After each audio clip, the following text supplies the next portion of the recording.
ओम श्री साईनाथाय नमः। ओम श्री साईनाथाय नमः। ओम श्री साईनाथाय नमः। सभी साईं भक्तों को नमस्कार। कथा प्रारंभ करते हैं।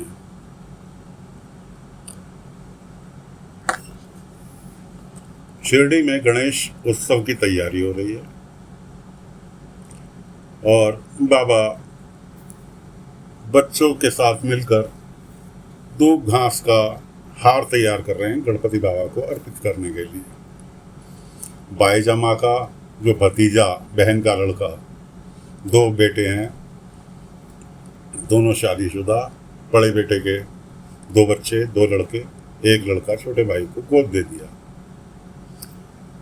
जाने वाले हैं शिरडी से कहीं दूर गणपति बाबा के मंदिर। बाबा ने मना भी किया कि भाई मत जाओ, यहाँ शिरडी में बहुत जोर शोर से हम उत्सव मनाते हैं, यहीं पर दर्शन करो। वो कहने लगे साईं हम लोग जो हैं हर साल वहाँ जाते हैं, नहीं जाएंगे तो अच्छा सा नहीं लगेगा, इसलिए पापा ने कहा ठीक है जाना, जाओ, कोई दिक्कत नहीं। पापा ने दोनों बच्चों के गले में रुद्राक्ष के दाने धागे में पिरो के डाल दिए कि इसे गले से निकालना नहीं। ठीक है जी। दूसरे बच्चों का हाथ पकड़ के रखना, हाथ मत छोड़ना। ठीक है साईं। बैलगाड़ी में बैठे निकल गए। अब वहाँ गणेश जी के मंदिर पर पहुंचे। दर्शन वगैरह करने लगे। बड़ी बहू ने कहा भी अपने पति से, इसका हाथ पकड़ के रखो। अरे कहाँ जग, यहाँ कोई भीड़ है जो हाथ पकड़ के रखो? कहीं तो बस शिक्षा के नाते कह दिया साईं ने, बात आई गई हो गई। ये लोग दर्शन में लग गए। उधर बाबा के पास तीन लड़के दूर कहीं से मिलने के लिए आए, जिसमें एक लड़का बाबा जब शिक्षा दीक्षा ले रहे थे उस समय उनका कोई साथी था, उसका चेला था। उन्होंने बाबा के लिए नारियल भेजा था कि ये मेरी तरफ से साईं को भेंट कर देना, बता देना कि मैंने भेजा। वो लड़के भूख लगी रास्ते में, दूर से आ रहे थे, भूख लगी रास्ते में नारियल तोड़ के खा गए। जो शिष्य था उनका वो मना भी करता रहा, लेकिन उसके दो साथी और जो थे उन्होंने कहा कहाँ पता चल रहा, दूसरा दे देंगे। खैर जी, पता पूछते पूछते शिरडी पहुंच गए, बाबा के पास पहुंच गए। बाबा को साईं आपके लिए ऐसे ऐसे हमारे गुरुजी ने भेंट भेजा है। बाबा ने निकाला, भेंट भेजा, भेंट ले लिया। बच्चे बैठे थे, बच्चे से कहा जरा मेरी हंसिया लेके आना। हंसिया से आप परिचित होगी, गंडासा टाइप होती। नारियल को तोड़ा, उसका पानी एक मिट्टी के पात्र में डाला। बाबा तो कण कण में विराजमान है, हर किसी के मन की बात जानते हैं, बाबा से क्या छुपा। लेकिन उन लड़कों को खेल दिखाने के लिए बाबा ने कहा क्या ये वही नारियल है जो मेरे दोस्त ने भेजा है? कि हाँ साईं बिल्कुल वही है। सोच समझ के बताओ कि वही है या कोई दूसरा है? कि नहीं नहीं वही है।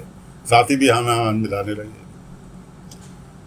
बाबा ने उस बर्तन, पानी वाले बर्तन के अंदर जिसमें नारियल डाला का पानी डाला था, अपनी धोनी से राख निकाली और उसके ऊपर बिखेर दी। राख का बिखरना था कि जिस शख्स ने नारियल दिया था उस शख्स का उस बर्तन में चेहरा उभर आया, राख के रूप में चेहरा उभर आया। चेहरा उभरता देख के साक्षात तीनों लड़कों की हवा खराब हुई। हवा खराब हुई, कहने लगे साईं हमें माफ कर दो, असल में हमें लगी थी भूख और हमने वो नारियल खा लिया, और ये नारियल तो यहीं शिरडी से लेके दिया, आपको दिया। बाबा ने कहा भूख लगी, नारियल खाने की चीज़ है, कोई बात नहीं, खा लिया, अच्छी बात है, लेकिन मेरे बार बार पूछने के बाद भी तुमने झूठ क्यों बोला? ये तो एक प्रेम का प्रतीक था कि उन्होंने प्रेम से मुझे भेंट करने के लिए नारियल दिया। जो कि तुमने खा लिया। साफ साफ कहते कि साईं हमसे गलती हो गई कि हमने वो नारियल आपके लिए ला रहे थे लेकिन हमने खा लिया। कहानी खत्म हो जाती। झूठ क्यों बोला? वो लड़के, तीनों लड़के माफी मांगने लगे, साईं हमें क्षमा कर दो। बाबा ने कहा कोई बात नहीं, उन्हें माफ कर दिया। अब उधर जो था, ये लोग गणेश जी के मंदिर में दर्शन कर रहे थे, विश्वनाथ और उसका परिवार। कुलकर्णी विश्वनाथ से खुंदक खाए बैठे थे क्योंकि कुलकर्णी से उन्होंने अपना इलाज नहीं कराया। कुलकर्णी ने अपने आदमियों को भेज के बच्चों को खिलौने का लालच दे के वहाँ गणेश जी के मंदिर के पास बड़े बेटे को, छोटा तो बहुत छोटा था, गोद में था, छोटे भाई की बीवी के, बच्चे को ले गए और जंगल में छोड़ दिया। और बच्चा ढूंढते ढूंढते, छोटा बच्चा 6-7 साल का, उसे कहाँ रास्तों का ज्ञान, वो जंगल में खो गया। इधर माँ बाप सारे लोग परेशान, रोना पीटना मच गया। कहाँ है बेटा, कहाँ है, कहाँ है, कहाँ है। खूब कायदे से रोना पीटना मचा हुआ है।